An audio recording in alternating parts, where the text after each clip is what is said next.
तो पार्ट 4 की शुरुआत वहीं से होती है जहाँ पिछला एपिसोड खत्म हुआ था। हान योयो से अपने प्यार का कन्फेशन करता है जिसे योयो एक्सेप्ट कर लेती है क्योंकि वो तो उसे पहले से ही पसंद करती थी। जिसके बाद तो दोनों का रोमांस चालू हो जाता है। पर फिर हान अगले दिन योयो से व्हाइट ड्रेस पहनकर आने के लिए कहता है, जिसके बाद उसे लेकर कार में कहीं जा रहा होता है। तो योयो के पूछने पर वो बताता है कि वो लोग शादी रजिस्टर कराने जा रहे हैं। जो सुन योयो तो शॉक्ड रह जाती है, जिस पर हान कहता है कि अब जब हम दोनों एक दूसरे से प्यार करते हैं तो फिर रियल शादी ही कर लेते हैं। तो इसके बाद दोनों को मैरिज सर्टिफिकेट मिल जाता है, जिसके बारे में दोनों सोशल मीडिया पर पोस्ट भी कर देते हैं। जिसे देख कैंडी उनसे मिलने आती है क्योंकि वो भी उन दोनों के लिए खुश थी। पर इन दोनों की खुशी सन से बर्दाश्त नहीं होती, तो वो उन दोनों का डेटिंग एग्रीमेंट एक रिपोर्टर को दे देती है, जो अगले ही दिन हर जगह फैल जाती है। जिस वजह से इन दोनों को बहुत ही ट्रोल किया जा रहा था सोशल मीडिया पर। वहीं हान को तो कई सारी प्रोजेक्ट से निकाल भी दिया था। लेकिन कैंडी हान के घर के सीसीटीवी कैमरे से इन दोनों की जो टॉम एंड जेरी फाइटिंग चलती थी उन्हें एडिट करके सोशल मीडिया पर पोस्ट कर देती है, जिस वजह से वो कंट्रोवर्सी खत्म हो जाती है और फिर से इन दोनों को पॉजिटिव रिस्पॉन्स मिलते हैं। तो हान योयो को कुछ अपने इंडस्ट्री के फ्रेंड से मिलाने ले जाता है, जहाँ पर योयो सभी को ड्रिंक्स सर्व कर रही होती है, जो हान को बिल्कुल भी पसंद नहीं आता। उसके फ्रेंड्स तो योयो को नेल आर्ट शॉप की ओनर समझ रहे थे, जो सुन योयो उन्हें बता नहीं जा रही थी कि वो यहाँ काम करती थी। तो हान उसे रोकता है, पर योयो सच बता देती है। अब इससे गुस्सा होकर हान तो वहाँ से उठकर चला जाता है। तो कुछ देर बाद योयो घर वापस आती है, जहाँ पर हान तो गुस्सा होकर बैठा हुआ था। तो हान उससे पूछने लग जाता है कि उसे बताने की क्या जरूरत थी कि वो उस शॉप में काम करती है। जो सुनकर योयो को बहुत बुरा लगता है, तो वो उसे कहती है, क्या तुम्हें शर्म आ रही है कि मैं तुम्हारी वाइफ हूँ जो एक नेल आर्ट शॉप में काम करती है। हान कहता है ऐसी बात नहीं है, तुम्हें अब वहाँ काम करने की जरूरत नहीं है, मैं तुम्हारे लिए दूसरी शॉप खुलवा दूंगा। और योयो इसके लिए मना कर देती है। कहती है कि अगर तुम्हें शर्म आ रही है मुझे अपनी वाइफ बताने में, तो फिर मुझे डिवोर्स देके दूसरी शादी कर लो।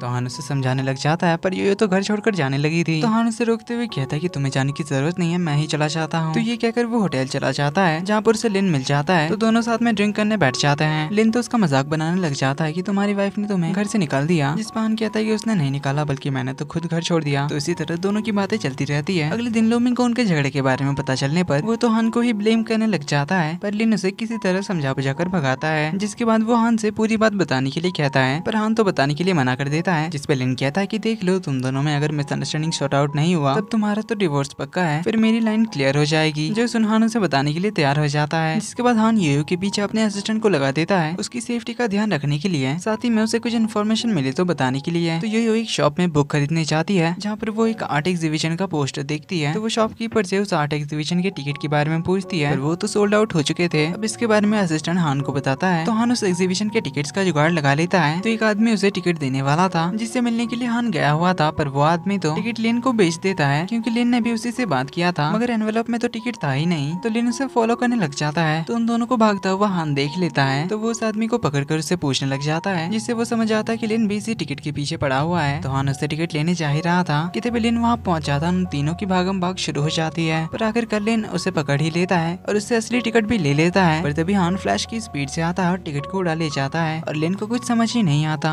तो हान उस टिकट को लेकर बहुत ही एक्साइटेड होकर घर पहुंचता है। पर तभी वो योयो को लिन के साथ बात करते हुए सुनता है, जहाँ लिन ने तो ऑलरेडी टिकट का इंतजाम कर लिया था, जिससे तो योयो बहुत खुश हो जाती है। पर हमारा भाई अपसेट हो जाता है। तो अगले दिन लिन और योयो एग्जीबिशन में पहुंच जाते हैं, पर हमारा हान उन दोनों को एक साथ कैसे देख सकता था, इसीलिए वो भी पहुंच जाता है मास्क लगाकर। पर योयो उसे देख लेती है, तो वो उसके पीछे जाकर उसे पकड़ लेती है। तो हान उसे माफी मांग कर उसे मना लेता है और लिन से योयो का बैग लेकर उसे भगा देता है। जिसके बाद दोनों साथ में एग्जीबिशन घूमते हैं। अगले दिन हान योयो को उसके बचपन के घर ले जाता है, जहाँ पर वो उसे उसके मॉम के लेटर्स पढ़ने के लिए देता है। पर योयो उन्हें पढ़ने से मना करके जाने लगती है, क्योंकि वो अभी भी अपने मॉम से नाराज थी, उसे बचपन में ही छोड़ जाने की वजह से। तो हान उसे कहता है कि फिर वो इन लेटर्स को जला देगा। जो सुन योयो लेटर्स को पढ़ने के लिए मान जाती है, जिन्हें पढ़कर वो बहुत सैड होती है। तो हान उसे कंसोल करता है। इधर लिन कैंडी से एक हेल्प मांगता है, क्योंकि उसकी फैमिली उसकी शादी कराने के पीछे पड़ी हुई थी और लड़की वालों के साथ उसकी मीटिंग भी रखी थी। तो वो कैंडी से वहाँ आकर मामला बिगाड़ने के लिए कहता है, जिसके लिए वो मान जाती है और दोनों फैमिली की मीटिंग में पहुंचकर लड़की वाले को भगा देती है। तो कैंडी लिन से कहती है कि उसे योयो पर गिव अप कर देना चाहिए, क्योंकि वो हान के साथ बहुत खुश है, तो उसे भी मूव ऑन करना चाहिए। अब हमें यहाँ पता चलता है कि कैंडी जिसमें इंटरेस्टेड थी वो तो लिन है। इधर योयो हान को बताती है कि उसने इंटरनेशनल नेल आर्ट कंपटीशन में पार्टिसिपेट किया है, जिसके लिए उसने अपना डिजाइन भी सबमिट कर दिया है और इसे जीतना उसका एक सपना है। अगले दिन में हान अपने असिस्टेंट के साथ बाहर रेस्टोरेंट में खाना खाने जाता है और असिस्टेंट से इस बारे में योयो को बताने से मना करता है, क्योंकि उसने हान को स्ट्रिक्टली बाहर बिना वजह पैसे उड़ाने से मना किया था। तभी योयो उसे कॉल करती है और उसे आज रात बाहर खाने चलने के लिए कहती है, जिस पे हान तो कह देता है कि वो काम में बिजी है, इसलिए आज नहीं आ सकता। बट कोइंसिडेंटली योयो उसी रेस्टोरेंट के बाहर से गुजर रही होती है। तभी उसकी नजर हान पर पड़ती है, जो यहाँ मजे से असिस्टेंट के साथ खाना खा रहा था। अब झूठ बोलने के लिए मैडम तो बड़ी गुस्सा हो जाती है, तो वो घर में ही बहुत सारा खाना बना लेती है और हान के आने के बाद साथ में खाने के लिए बैठ जाती है और जानबूझकर उसे अपने हाथों से खाना खिलाने लग जाती है। पर इधर हान का तो फुल पेट भरा हुआ था, पर फिर भी योयो का दिल रखने के लिए वो खाना खा लेता है। अब ये देख देखकर मैडम तो इमोशनल हो जाती है और रोने ही लगती है, पर हान के पूछने पर वो कुछ नहीं बताती। अब सोते टाइम भी यो थोड़ी इमोशनल लग रही होती है, तो हान उससे पूछता है कि उसे क्या हुआ, तो यो उसे बता देती है कि उसने रेस्टोरेंट में उसे देख लिया था, लेकिन फिर भी हान ने उसका दिल रखने के लिए खाना खा लिया। इस हान कहता है कि उसे लगा कि शायद वो गुस्सा करेगी, जिस पे यो तो उसे फुल छूट दे देती है कि वो अपनी मर्जी से जो चाहे वो खा सकता है। तो हान उसके रोने का रीजन पूछता है, पर यो इस बारे में और बात नहीं करती। तो हान इस बारे में सोचने ही बैठ जाता है और अगले दिन तो अपने असिस्टेंट से भी पूछता है, जिस पे असिस्टेंट कहता है कि हो सकता है कि वो प्रेग्नेंट है और आपको इतनी बड़ी खुशखबरी देने का सरप्राइज प्लान कर रही है। तो अब हान तो इसे सच मान लेता है और यो की खूब खातिरदारी करने लग जाता है, वो भी उससे बिना कुछ पूछे ही। देन यो और हान यो की फ्रेंड शाओजिंग और उसके बॉयफ्रेंड के साथ खाना खाने के लिए जाते हैं, जहाँ पर यो एक कॉल अटेंड करने जाती है जो कि इंटरनेशनल नेल आर्ट कंपटीशन की तरफ से आया था। अब ये सुन शाओजिंग का बॉयफ्रेंड हान को बताता है कि उस कंपटीशन को जीतने वाले को 3 साल के लिए फ्रांस जाना पड़ता है। जो सुन हान तो परेशान होता है। वही घर आने पर एक डिलीवरी वाला उसे एक कुरियर देता है, जिसे हान थोड़ा सा खोल कर देखता है, जिसमें ऊपर इन्विटेशन लिखा हुआ था। तो उसे देख कर ही हान उसे फाड़ के फेंक देता है, क्योंकि उसे लगा कि शायद किसी शो का इन्विटेशन होगा। पर उसे डस्टबिन में फेंकते टाइम वो देखता है कि वो तो यो का उस इंटरनेशनल नील आर्ट कॉम्पिटिशन का इन्विटेशन था, जिसके लिए उसे नॉमिनेट किया गया था। अब इसे देखकर तो हान घबरा जाता है, क्योंकि उसे शाओजिंग के बॉयफ्रेंड की बात याद आ गई थी। कॉम्पिटिशन में जीतने वाले को 3 साल के लिए फ्रांस जाना पड़ेगा। पर तभी यो वहाँ पहुँच जाती है तो वो और ज्यादा घबरा जाता है, इसीलिए वो इन्विटेशन के टुकड़े डस्टबिन में डालकर बाहर फेंकने चला जाता है। जिसके बाद हमें एक हफ्ते बाद का सीन दिखाया जाता है, जहाँ यो इंटरनेशनल नेल आर्ट कॉम्पिटिशन का लाइव टेलीकास्ट देख रही थी, जिसमें उसका डिजाइन फाइनल्स के लिए सिलेक्ट हो जाता है। पर यो के वहाँ ना होने की वजह से उसका डिजाइन रिजेक्ट हो जाता है, जो देख यो तो शॉक्ड रह जाती है, क्योंकि उसे तो अभी तक इन्विटेशन ही नहीं आया था, ऐसा उसे लग रहा था। तो वो सबसे पहले भागकर अपने पुराने घर जाती है कि कहीं वहाँ तो इन्विटेशन नहीं चला गया, पर उसे वहाँ उसका इन्विटेशन नहीं मिलता, इसीलिए वो बहुत सैड हो जाती है। तो लूमिंग इस बारे में हान को बताता है, तो हान यो को पिक करने के लिए पहुंच जाता है, जहाँ पर यो तो सैड होकर बहुत रो रही होती है। तो हान उसे कंसोल करता है और उसे घर ले आता है और उसके नहाने के लिए बाथटब में पानी भरने जाता है। पर उसी बीच यो बिल्डिंग मेंटेनेंस रूम चली जाती है और अपार्टमेंट की सीसीटीवी फुटेज चेक करती है, जिससे उसे पता चल जाता है कि उसके लिए जो कुरियर आया था उसे हान ने रिसीव किया था। तो वो घर लौटकर हान से इस बारे में पूछती है कि उसने इन्विटेशन के साथ क्या किया। तो हान बताता है कि उसे लगा कि वो प्रेग्नेंट है और 3 साल के लिए उसे छोड़कर फ्रांस चली जाएगी। तो यो पूछती है कि इस बारे में उसने एक बार भी उससे पूछा क्यों नहीं, और किसने कहा कि इस कंपटीशन को जीतने के बाद 3 साल के लिए फ्रांस जाना होता है। तो हान उसे बताता है कि उसके फ्रेंड शाओजिंग के बॉयफ्रेंड ने कहा था, पर यो तो सारी गलती हान की बताती है, क्योंकि उसका सपना जो टूट गया था। तो इससे गुस्सा होकर वो घर छोड़कर अपने घर चली जाती है, जहाँ पर कोई भी फर्नीचर वगैरह नहीं थे। तो हान अगले ही दिन बहुत सारे फर्नीचर उसके घर भिजवा देता है, जो देख यो तो बहुत गुस्सा हो जाती है और हान को इस बारे में पूछती है, जिसमें हान कहता है कि उस घर में कोई भी फर्नीचर नहीं थे, इसीलिए मैंने भिजवा दिया। मुझे पता है तुम अभी मुझसे गुस्सा हो, इसीलिए तुम कुछ दिन वहीं पर रहो, फिर गुस्सा शांत होने के बाद वापस आ जाना। जो सुन यो तो और नाराज हो जाती है, उससे कहती है कि तुम हमेशा अपनी मर्जी क्यों चलाते हो, कभी मुझसे पूछा कि मैं क्या चाहती हूँ। शायद हम दोनों एक दूसरे के लिए सही नहीं है, हम दोनों की दुनिया अलग है। ये कहकर वो उसे डिवोर्स देने के लिए क्या देती है। तो हान उसे समझाने लग जाता है कि इसके लिए डिवोर्स लेने की क्या जरूरत है, अगर तुम्हें सामान नहीं रखना है तो तुम सारे भिजवा दो। पर यो कहती है कि शायद उनका अलग होना ही अच्छा होगा। ये बोलकर कॉल काट देती है और अगले दिन तो डिवोर्स पेपर भी भिजवा देती है। जो देखकर तो भाई भी बड़ा सैड हो जाता है, तो अपना गम बुलाने के लिए ड्रिंक करने चला जाता है, जहाँ उसने कुछ ज्यादा ही ड्रिंक कर लिया था और रास्ते पर लड़खड़ा कर गिरने ही वाला था कि तभी एक लड़की उसे होल्ड कर लेती है। और अगली सुबह हान तो अपने आप को होटल रूम में पाता है, वहीं उसके कपड़े भी गायब थे। तो वो जल्दी से कपड़े पहनकर वहाँ से निकलने ही लगा था कि तभी सन आकर उसे उनकी कुछ फोटोज दिखाती है जो उसने कल रात उसके साथ खींची थी। तो सन ये सब अपनी जेलसी के चक्कर में कर रही थी, पर हान उसका फोन तोड़कर चला जाता है, लेकिन सन ने तो ऑलरेडी उसकी कॉपीज बना रखी थी, जिसे वो अगले दिन सोशल मीडिया पर पोस्ट कर देती है, जिससे तो हान को लेकर फिर से अफवाहें फैलने लग जाती है और इस वजह से यो को भी काफी ट्रोल किया जा रहा था। तो यो हान के पास जाती है उसका साथ देने के लिए, लेकिन अब हान तो उसे डिवोर्स देने की बात करता है और उसे गुस्से से घर से बाहर निकाल देता है। इसके बाद वो तो बहुत दुखी होकर रो रहा था, क्योंकि वो ऐसा नहीं करना चाहता था, लेकिन फ्यूचर में उसकी वजह से यो को सफर ना करना पड़े, इसीलिए उसने ऐसा किया।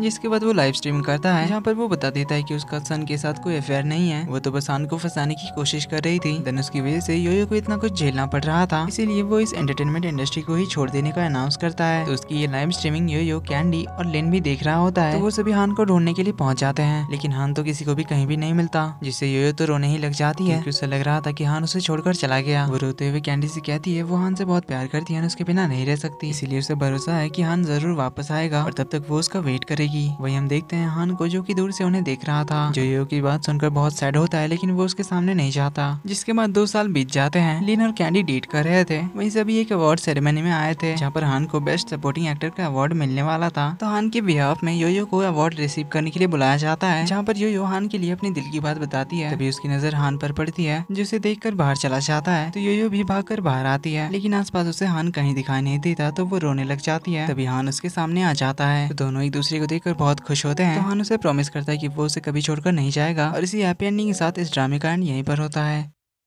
वीडियो पसंद आई तो वीडियो को लाइक कर देना, चैनल पर पहली बार आए तो सब्सक्राइब भी कर देना, बेल आइकन को प्रेस करना मत भूलना ताकि इसी तरह के नए नए ड्रामास आपसे मिस ना हो। तो मिलते हैं आपसे एक और नए ड्रामा के साथ, तब तक के लिए take care and bye bye.